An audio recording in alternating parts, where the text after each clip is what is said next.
right, we're coming to our portage area. Just gonna go off what my scouting reports say. All right, fans, we're back on the track. A little kind of an emergency show that we have to put together after yesterday's Chicago Marathon. And a former Rosemount athlete, Cody Sedbrook, I believe, class of 2014? 14 runs 2 hours, 15 minutes, 53 seconds. And the time is, well, he's 24th or 25th overall? 25th overall. 25th overall. He beat some of the elite guys. He's just a citizen. Yeah, and I mean, the significance of the time is the qualifying standard to run in the Olympic trials marathon race is 2 hours, 16 minutes. So he qualifies. And we did do a little visit this morning and where it all began his freshman year. All right, Coach, we're here in the art room at Rosemount High School, and this room has a little bit of significance for you.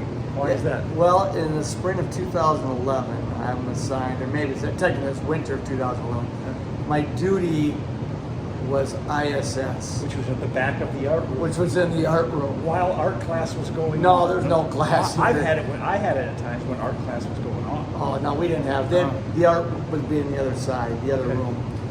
And Cody Sedbrook was ninth grader, St. Joe's, had been in cross country. And I asked him just about coming out for track in the distance guy. Did you even know his name? No. He just looked skinny.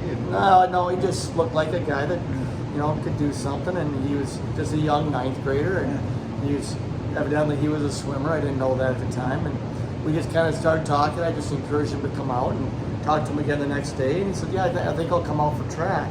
Yeah. So this is the very spot where Cody Sedbrook decided to come out, and that spring, I think his first mile I ran maybe 5:31, but about every time out, the next time out was like 5:28, then it was like 5:24, then it was like 5:17. Did he break 5? Yeah, eventually at the JV conference meet, if I remember correctly, he broke 5 minutes for the mile. Okay. And he was, to be honest, I think I have to look. I think he was ranked 20th that year on our team. He ran like 4:58.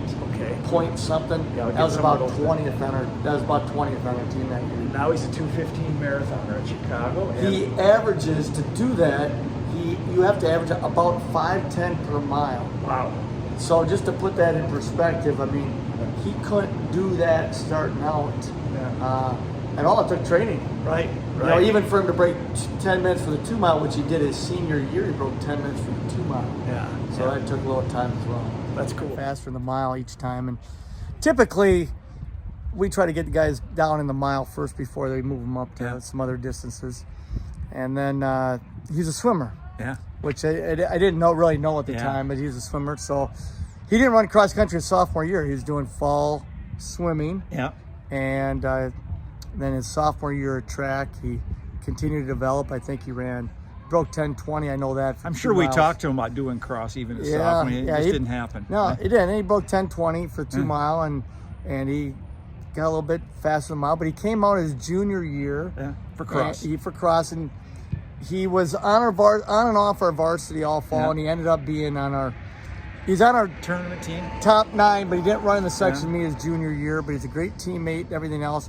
Then that spring, he broke 10 minutes, broke 4:40, broke helped 10. Helped us a lot that year.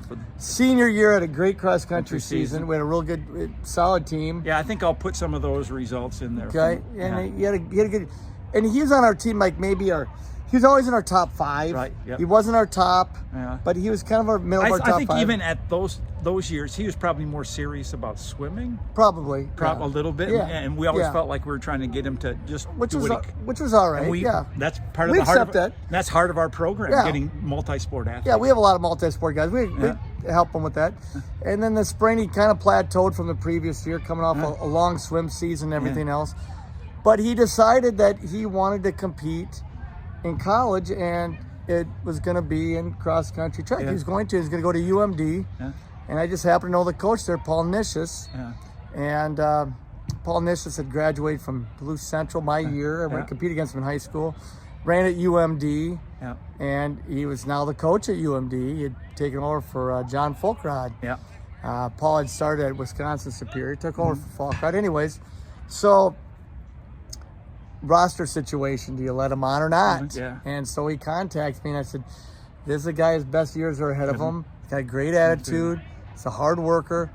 Overall, just a great person. Now, I'm sure every high school coach talks about their athletes that way. But I said, I really believe he's going to help your squad. They found at a some roster point. spot for him. They found a spot for him. Long story short, he ends up setting a school record indoors in the 5,000 meters. With that, he's clearly on one of their varsity teams and everything else. But he was always a guy who wanted to always, what can I do? What can I do? And so that's kind of how we. Now he's post college. What, maybe almost 7 years by now, right? Yeah, and he's been trained and he's come to our alumni meet. He's won our alumni meet a few years. Yes, he's already committed for next year. Yeah, and he's run our alumni meet. He's come back. Yeah.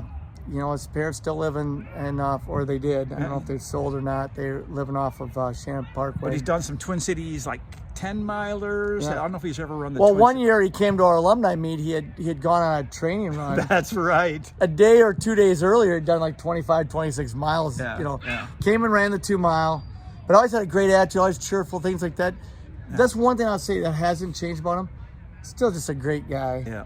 And his success hasn't gotten to his head, that's for sure. He's stayed what we like to, a term we like to, stay hungry, stay humble. Yeah. Those of you that follow John Rothstein know he likes to put that up. I think that's Art Lovely's quote. Yeah. And he has certainly done that. Yeah, just focused. I mean, and again, put the time in, and over time, if you're consistent with it, things can happen. Yeah. It's a good message for some of our high school athletes. Yeah, so he's an assistant coach now at Buffalo. His That's wife's the girls coach at Buffalo, and I think she teaches there. So that's where he trains a lot of his runs is up there. So. Yeah. Incredible performance. Started at St. Joe's, worked his way here to Rosemont High School, and we've had a lot of good St. Joe's guys over the years. Now, we're not sure. I'm trying to think of Rosemont High School athletes that have qualified for the Olympic, either track and field or marathon trials. And we came up with Peyton Otterdahl, who's in the exact... That's obvious, because he was in the Olympic Games. And they were in the same exact graduating class, 2014. Yeah, and he's an Olympian, 2-time Olympian, so obviously he made the got fourth trials. in the Olympics, didn't he? Heather Dorniden, class of 2005. She's an NCAA champion for the University of Minnesota. She probably qualified a couple times, maybe, at least. I would say so. And she's still pretty fit. In fact, she's moved up in distance. She's run a really good 10-mile, and I think she can run the marathon. And there might be others. We're trying to... We think Goner Dang did. Goner Dang did in the 800. We think so. In 2000, he's a 2011 graduate. Then he was probably 16. Well, he was an All-American at the University of Minnesota. Yeah. So we think he did. Yeah, and we're trying to think. So fans, let us know. We're not saying that's the truth, but those we know of so far. That we know of that we're thinking offhand. I mean, I don't know if Mark McMonagle. Different standard back then. Yeah. I don't know if he did, and then there's probably somebody else out there that we just weren't aware of. Yeah. So let us know, fans. See ya. So we're talking to Charlie about to Cody's marathon at Chicago.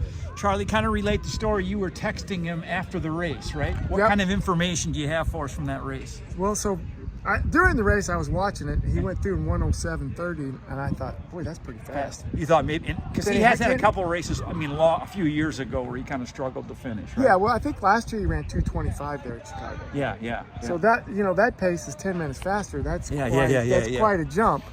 So then after the race, I just texted, hey, great race. And I said, how were you feeling? He goes, man, the last mile, I was really dying. But I knew the standard was 2:16, and he knew he was close. Yeah, he knew the standard. Tell the story about last year's state track meet.